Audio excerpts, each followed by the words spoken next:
The street was too quiet for midnight. Naomi Ellis could hear the hum of her car's engine and the whisper of tires over wet asphalt, but nothing else. No music, no people, no movement, except the steady glow of a silver SUV in her rearview mirror. It had been following her for 6 blocks. At first, she told herself it was coincidence. Everyone left work around the same time, right? Maybe they just lived nearby. But each time she turned, left at Maple, right on Ash, another right toward her cul-de-sac, the headlights followed, a little too close, a little too steady. Her fingers tightened around the steering wheel. She was a trauma nurse, used to adrenaline, used to making decisions when seconds meant survival. But this was different. This was silence stretching like a rubber band, waiting to snap. She picked up her phone, thumb hovering over the screen, and whispered to herself, "Don't overreact, Naomi." Then, the SUV slowed down when she slowed down. She dialed 911. 911, what's your emergency? The voice on the other end was calm, rehearsed. Naomi spoke quickly. "There's a car following me. I'm driving home from work, and it's been behind me since I left the hospital." The operator paused. "Okay, ma'am. Can you describe the vehicle?" "Silver SUV, no front plate, tinted windows. It's been on my tail for 10 minutes. Another pause. "Are you sure it's not just someone going the same way?" Naomi blinked. "I've changed routes 3 times. "Okay," the operator said slowly. "Are you safe right now?" She glanced in the mirror. The SUV's headlights flared as it drew closer, close enough that she could see the silhouette of the driver, just sitting there, motionless. "I don't know," she said. "He's not passing me. He's matching my speed." "Well, it's possible he's just lost or distracted. Do you want me to send a patrol car to your area?" "Yes, please." "All right, but I'll need your exact address first." Naomi rattled it off, twice. "Okay," the operator said. "We'll send someone when one becomes available." Her stomach dropped. "When one becomes available?" "Yes, ma'am. We're prioritizing active emergencies." Naomi almost laughed, a dry, humorless sound. "So being followed home isn't active enough?" Silence. Then, "Stay on the line with me, ma'am." The SUV turned off its headlights for a moment. The darkness swallowed her car whole. Then the lights snapped back on, brighter than before, glaring through her rear-view window. Naomi's voice broke. "He's right behind me." "Can you pull into a well-lit area, like a gas station?" "There's none around here. I'm almost home." "Okay, then go straight home. Lock your doors. Don't engage." Naomi's house appeared ahead, small, 2-story, porch light still on from when she'd left that morning. She turned into her driveway. The SUV slowed, then stopped halfway down the street, idling, watching. "I'm here," she whispered into the phone. "All right, ma'am," the operator said, her tone almost clinical. "If anything else happens, call us back." "Wait, aren't you sending someone?" "We'll make a note of it. Please stay inside." The line clicked. Naomi sat there, hands frozen on the wheel, heart pounding so hard it shook her vision. The SUV lingered for one long, unbearable minute before finally rolling away. When she stepped out of the car, her knees gave slightly. She stood in her own driveway, her name on the mailbox, her porch light burning like a beacon, and still felt like she didn't belong there. Somewhere in the distance, a siren wailed, faint, far too late, and headed in another direction. If you've ever called for help and felt unheard, Naomi's story will hit you where it hurts. Because what happened next would expose more than neglect. It would reveal a system that decides who's believed and who's told to wait. Stay with us, subscribe to Black Thread Stories, and see how one woman turned silence into evidence. The next morning, Naomi tried to convince herself that she'd overreacted, that exhaustion had blurred her sense of danger.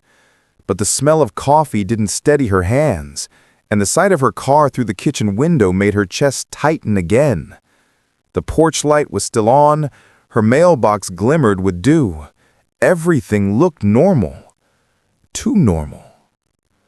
She replayed the night in her head, the headlights, the voice on the phone. The way "when one becomes available" had sounded less like reassurance and more like dismissal. She'd been on the line for nearly 10 minutes before help was even considered. Later, she checked her phone's call log. 9 minutes, 32 seconds. A lifetime. She remembered every second. The sound of her breathing in the dark car, the steady hum of the tires, the voice in her ear, calm, uninterested. "Are you sure you're not overreacting, ma'am?" Each word had felt like a verdict.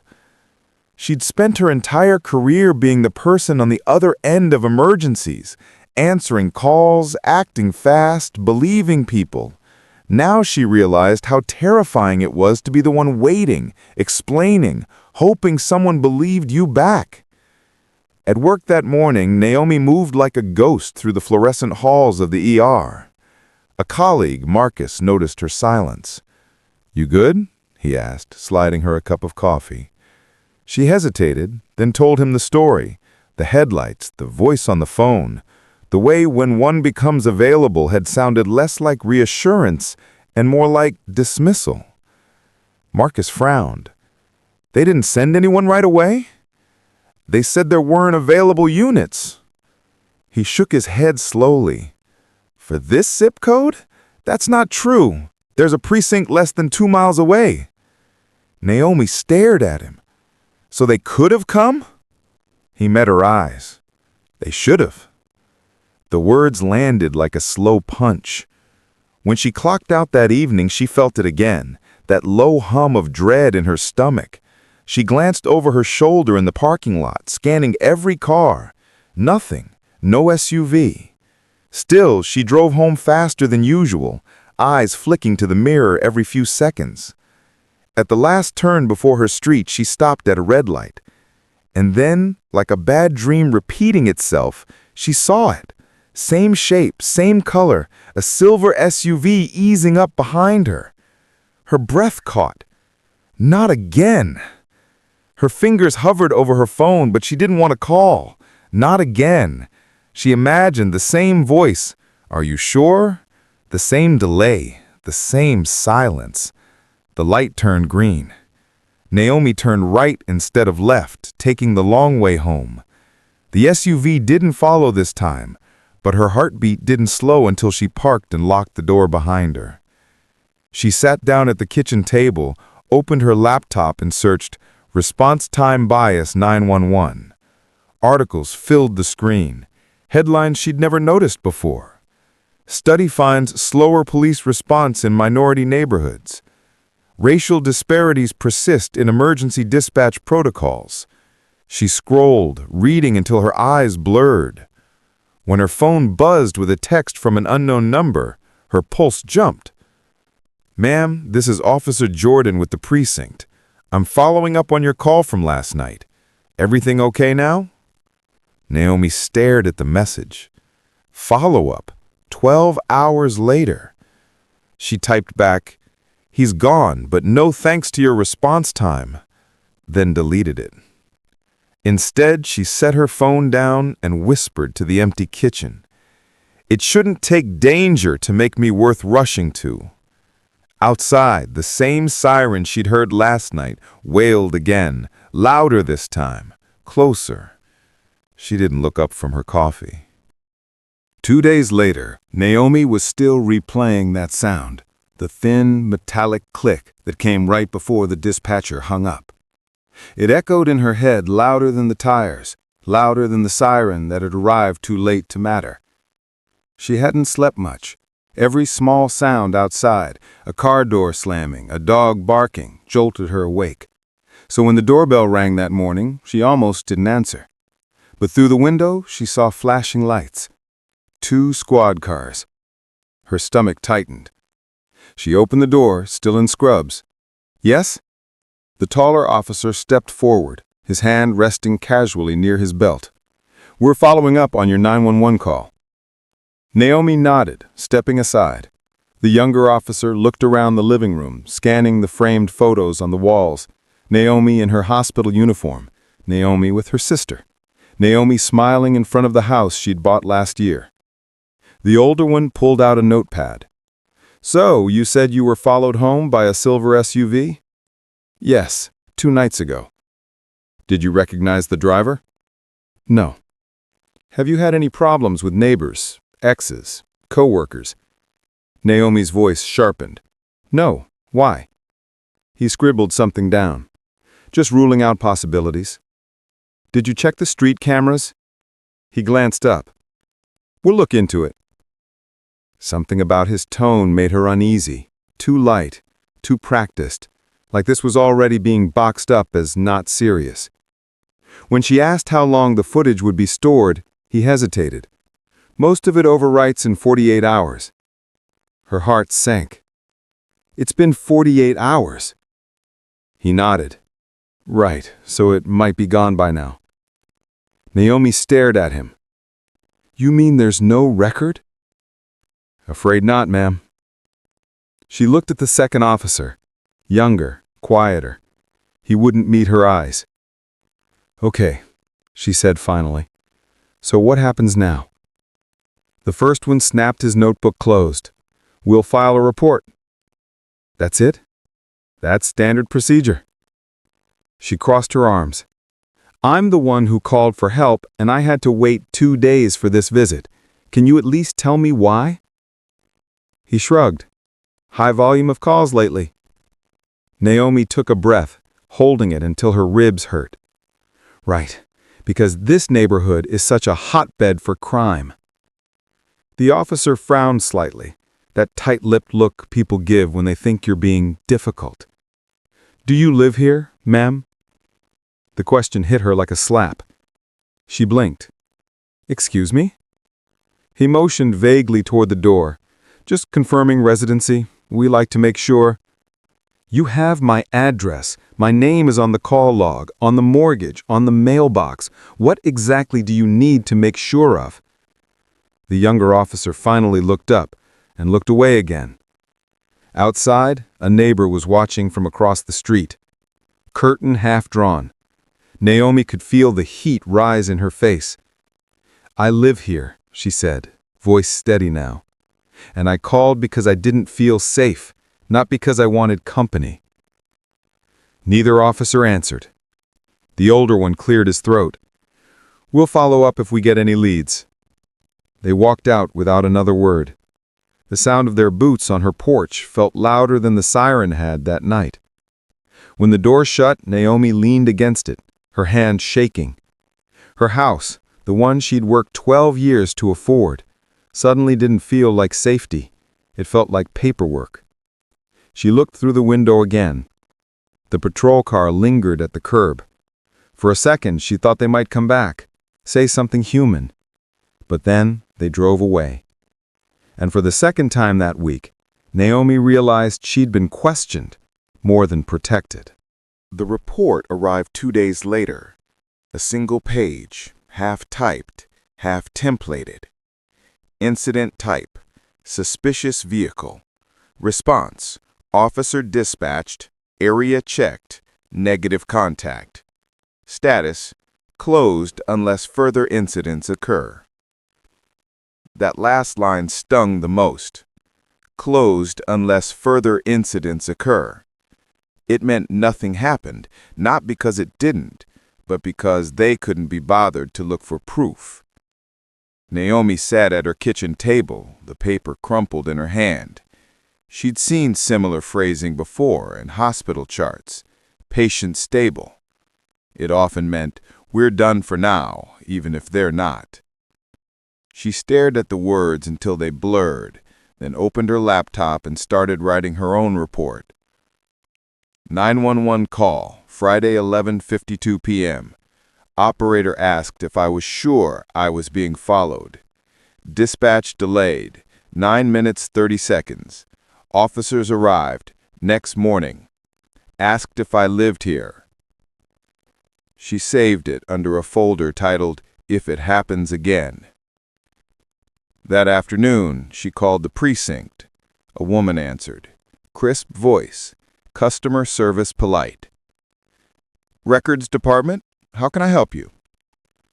Naomi explained that she wanted access to her 911 recording.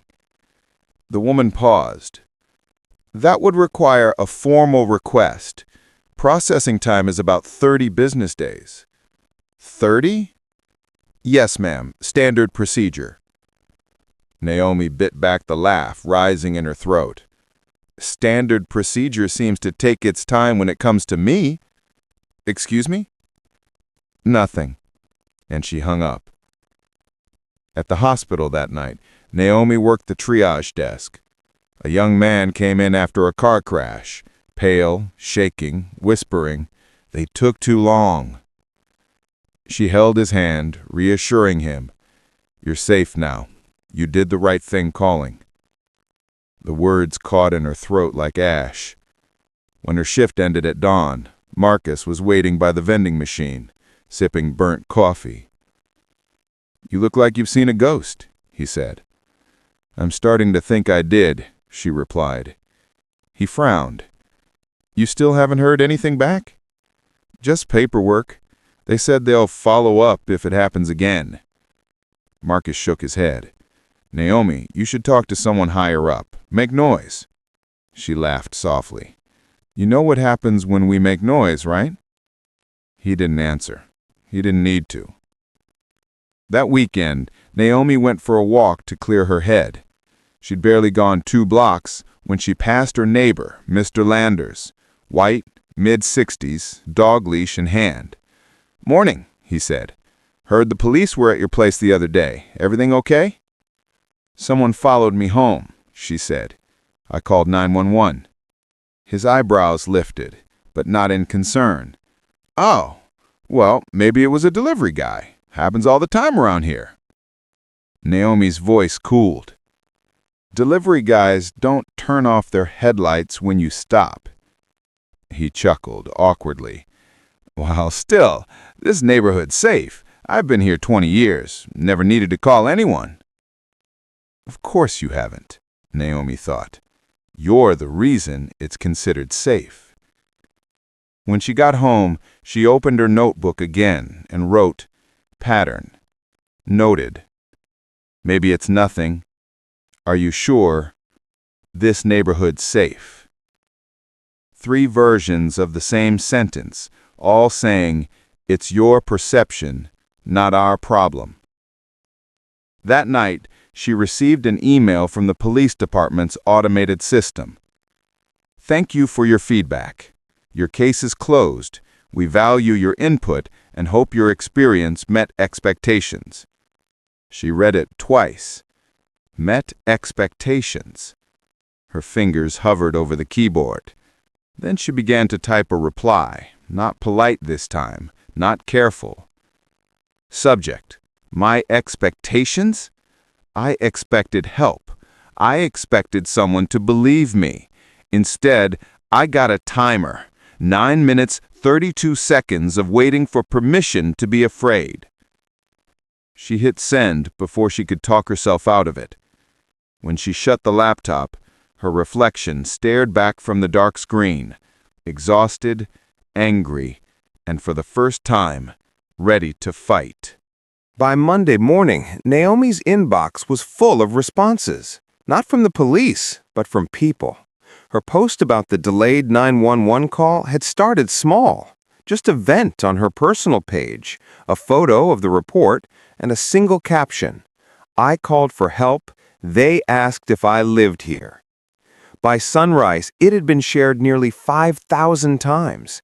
The comments poured in faster than she could read. Some were kind. "Same thing happened to my brother." "You're not crazy. You're brave for saying it out loud." Others were sharp enough to cut. "Maybe they didn't come because it wasn't serious. Stop making everything about race. Next time, call someone who actually has an emergency." Naomi scrolled through them, jaw tight. She'd worked ER long enough to know what a real emergency looked like. She had also learned that pain doesn't need to bleed to be real. Still, the anger in her chest had changed shape. No longer fear, but disbelief that even this was up for debate. At the hospital, Marcus met her with a newspaper folded under his arm. "You've gone viral," he said, half grinning, half worried. "Great. Now I'm internet furniture." "They're talking about it on the local radio. A councilwoman called for an internal review of dispatch priorities." Naomi raised an eyebrow. "Because of me?" "Because you said it out loud." She looked down at the headline.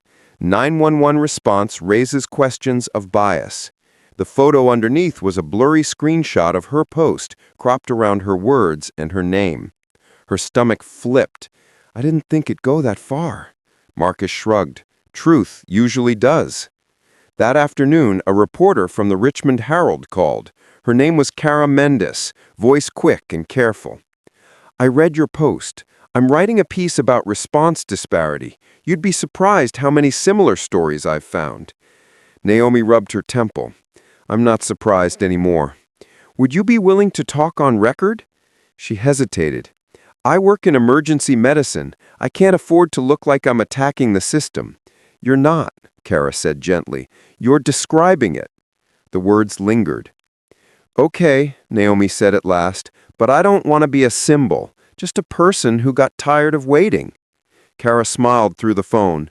"That's exactly what makes it a story." When the article went live 2 days later, Naomi's phone wouldn't stop buzzing. Her coworkers whispered in the break room. Patients looked at her name tag a little longer than usual.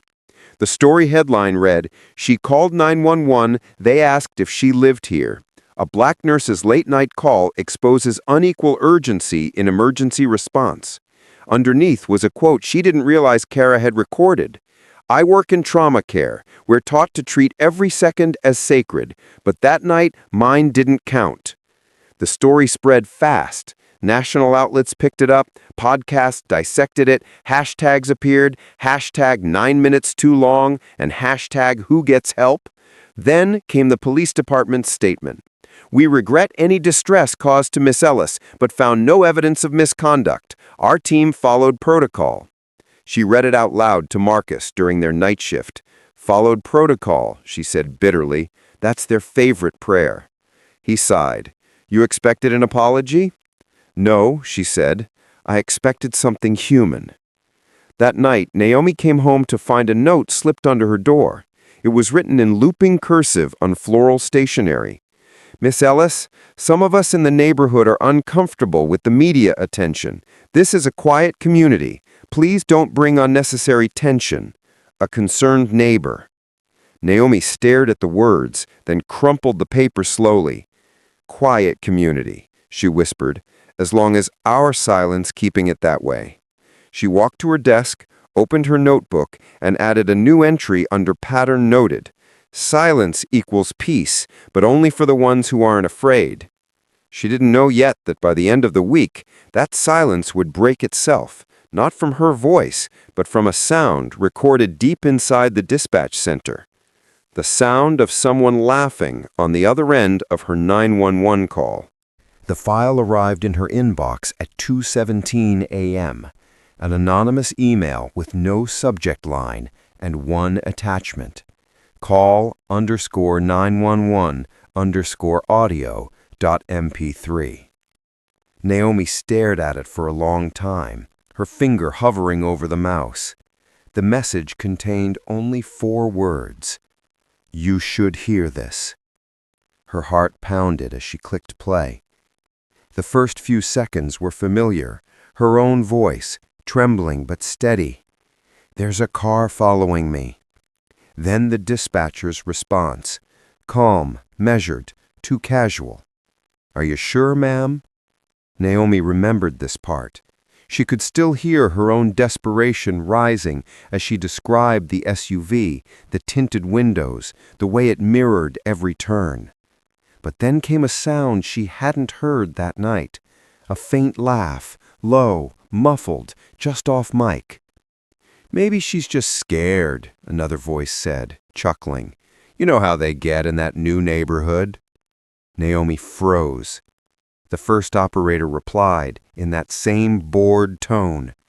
"She says she's being followed." Probably her imagination, the second voice muttered. Tell her to lock her doors.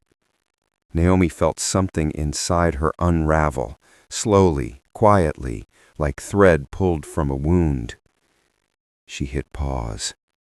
The silence that followed was unbearable. It wasn't just neglect. It was mockery. She pressed play again, listening to her own voice, pleading, "He's right behind me," followed by the operator's dry, unconcerned reply, "We'll send someone when one becomes available." Then laughter. Again. It wasn't nervous laughter or filler. It was the sound of someone who didn't think her fear mattered. Naomi covered her mouth with both hands, trying not to cry. But the tears came anyway, not out of sadness, but from a grief that tasted like fury. The next morning she forwarded the email to Kara with a single line. "If you're still writing, here's your proof." Within an hour, Kara called back. "Naomi, I just listened. Jesus, you sure you want this public?" "Yes," Naomi said. "I'm done whispering." By noon, the recording was posted on the Richmond Herald's website. Within minutes, it spread across every platform. News anchors repeated her words on live TV. "There's a car following me," then replayed the laughter that followed. People didn't need commentary. The clip said everything. The city exploded with outrage. Protesters gathered outside the precinct, holding signs that read, "9 minutes is a lifetime. We deserve to be believed. Don't laugh. Respond." That night, Naomi's phone rang again, this time from a blocked number. She almost didn't answer. "Miss Ellis, this is Captain Ramos with the department. I want to apologize for what you heard." "What I heard?" she repeated. "That's what you're sorry for? That I heard it?" "Those comments don't reflect our values," he said quickly. "We're placing the dispatcher on administrative leave." "And what about the 9 minutes? What about the hesitation?" "I assure you we're reviewing our procedures." She laughed, bitterly this time. "You keep reviewing while we keep waiting." He started to respond, but she hung up. By the next day, national outlets had picked up the story. One headline read, "Caught on tape, 911 dispatcher mocks black woman's emergency call." The department issued another statement, calling it an isolated incident. But in the comments under every article, other people shared their own experiences. Similar stories from Atlanta, Dallas, Detroit. They said my panic button must have malfunctioned. Took them 12 minutes to come for my mom. I knew what they heard in my voice, not fear, but color. Kara sent Naomi a link with the message, "You started something bigger." Naomi read it in silence, then typed back, "I didn't start anything. I just stopped pretending it wasn't already happening." That night she sat on her porch, the first time she dared to in weeks. The street was still, the porch light casting a soft halo over the steps. A car passed slowly, just a neighbor coming home. She didn't flinch. Not this time. For the first time since that night, she wasn't afraid of the dark. She was afraid of the light, of what it revealed when people finally looked. 3 weeks later, Naomi found herself standing in front of a microphone beneath the 2 bright lights of City Hall. Rows of folding chairs stretched out before her, filled with journalists, neighbors, and officers in uniform. The walls were lined with cameras. Flashes cut through the air like small explosions. She could hear the shuffle of papers behind her, the police representatives preparing their statements. They had practiced their lines, so had she. But hers weren't written to defend a system. They were written to make people listen. A woman from the council introduced her. Miss Naomi Ellis, emergency nurse and resident of Chesterfield Heights, is here to share her experience regarding the department's 911 response protocols. The crowd murmured softly. Naomi took a breath. "Good afternoon," she began, voice steady but quiet. "I'm used to answering emergencies, not being one." A ripple of uneasy laughter crossed the room. "2 months ago, I called 911 because a car was following me home. I described it, gave my location, my name. I did everything right. And for 9 minutes, I waited. When help came, the first question wasn't, 'Are you okay?' It was, 'Do you live here?'" The microphone picked up every syllable. No one moved. "They told me later the system worked as intended." "If that's true," she said softly, "then the system was built to work slowly for people like me." Somewhere in the crowd, someone clapped once, quickly, nervously, and then stopped. Naomi went on. "I work in emergency medicine. We're trained to treat every call like it matters, because it does. You don't decide who deserves urgency, you just move. But when I was the one calling, I learned that response time isn't just about distance, it's about perception." The council chair nodded solemnly. "Thank you, Miss Ellis. You can take a seat." But she didn't move. "With respect," Naomi said, "I'm not finished." She turned toward the table of officials. "I've heard your statements, administrative leave, reviewing procedures, isolated incident. But if laughter can happen in a 911 center, laughter while someone's afraid, that's not isolated, that's culture." Her voice rose now, still calm but unshakable. "You can't retrain people out of prejudice if you refuse to admit it's there. You can't fix delay if you don't measure it. And you can't rebuild trust with a press release." The room was utterly silent. Finally, one of the councilmen cleared his throat. "Miss Ellis, what is it you want exactly?" Naomi looked at him. "Change. Not apologies, not committees. Change. Start by recording every call. Publish response times by district. Make the silence visible." He looked down, scribbling notes to avoid her gaze. After the hearing, reporters swarmed her outside. "Miss Ellis, how did it feel to confront the department? Do you believe the apology was sincere?" She stopped on the courthouse steps, the wind tugging at her coat. "I don't need sincerity. I need accountability." "Do you think this will make a difference?" another asked. Naomi glanced toward the crowd of protesters holding signs, hashtag 9 minutes too long, and hashtag believe the callers. She smiled faintly. "It already has." That evening, the city's statement went public. City of Richmond press release. "We will implement an independent review of emergency response procedures. A new initiative, Project Ellis, will focus on equitable dispatch training and transparency of call data." Naomi read it once, then again. The name felt strange, both heavy and freeing.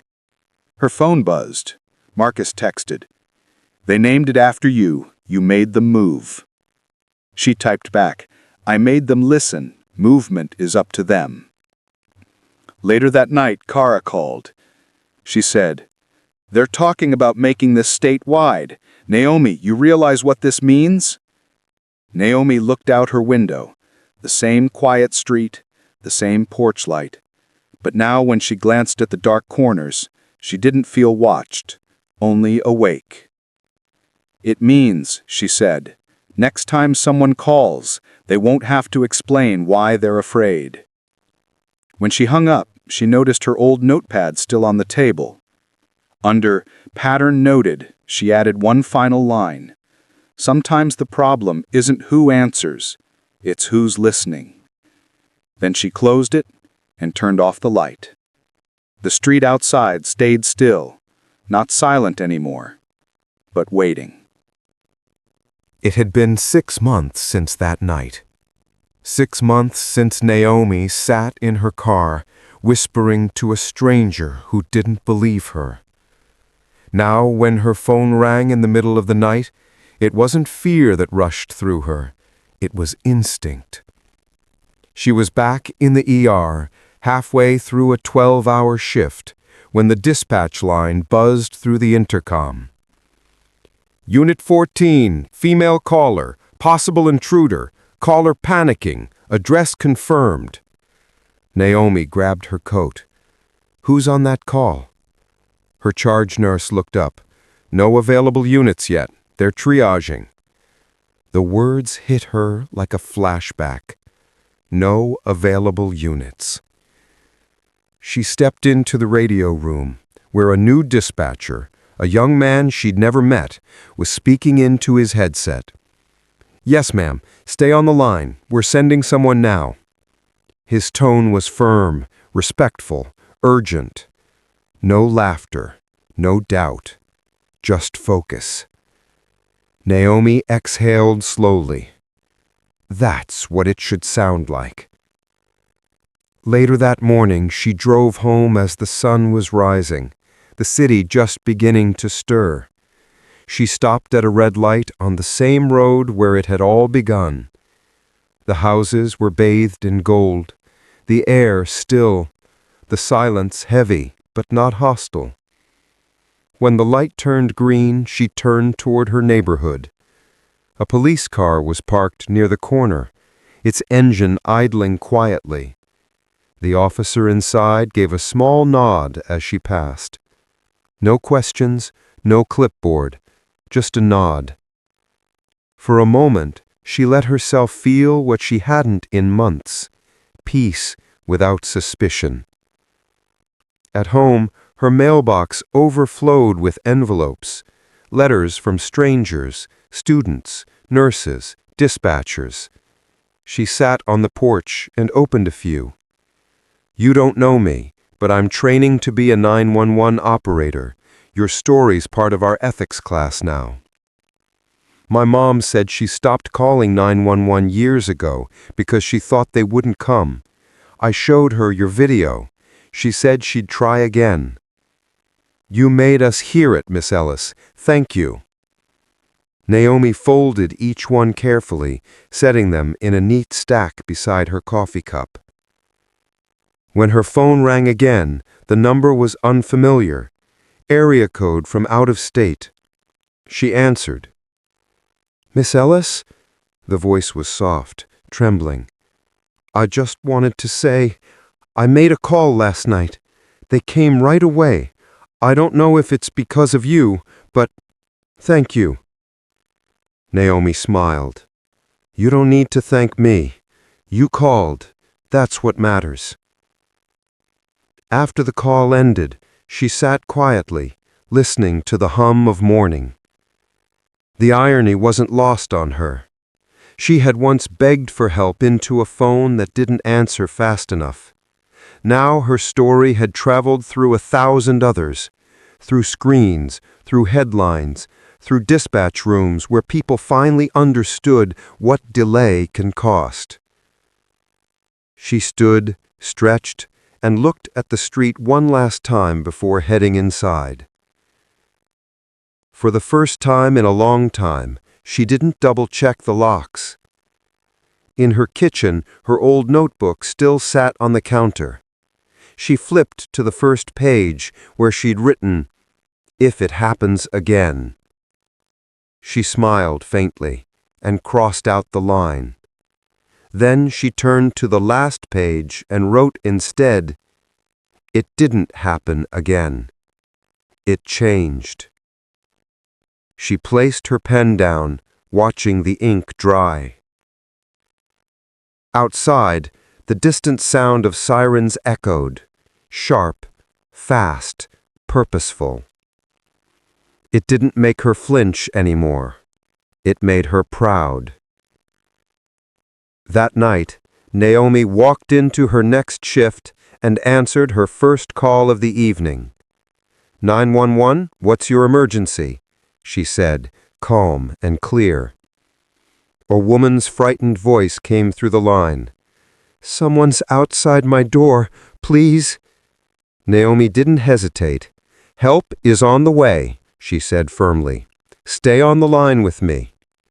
Her own words echoed back to her, familiar and steady. This time, There was no silence between fear and response. This time, someone believed. When Naomi's story finally faded from the headlines, it didn't vanish. It settled into classrooms, into dispatcher handbooks, into the quiet consciousness of a system that had been running on autopilot for too long. She learned that change didn't arrive with a siren. It crept in through policy updates, awkward meetings, retraining sessions where people avoided her eye but took notes anyway. It lived in pauses, the kind before someone decided whether or not to believe. Months later, she received an email from a name she didn't recognize. Officer J. Torres, Richmond Emergency Services. Ms. Ellis, you don't know me, but I was hired right after the investigation. During training, they made us listen to your 911 call. We sat in silence the whole time.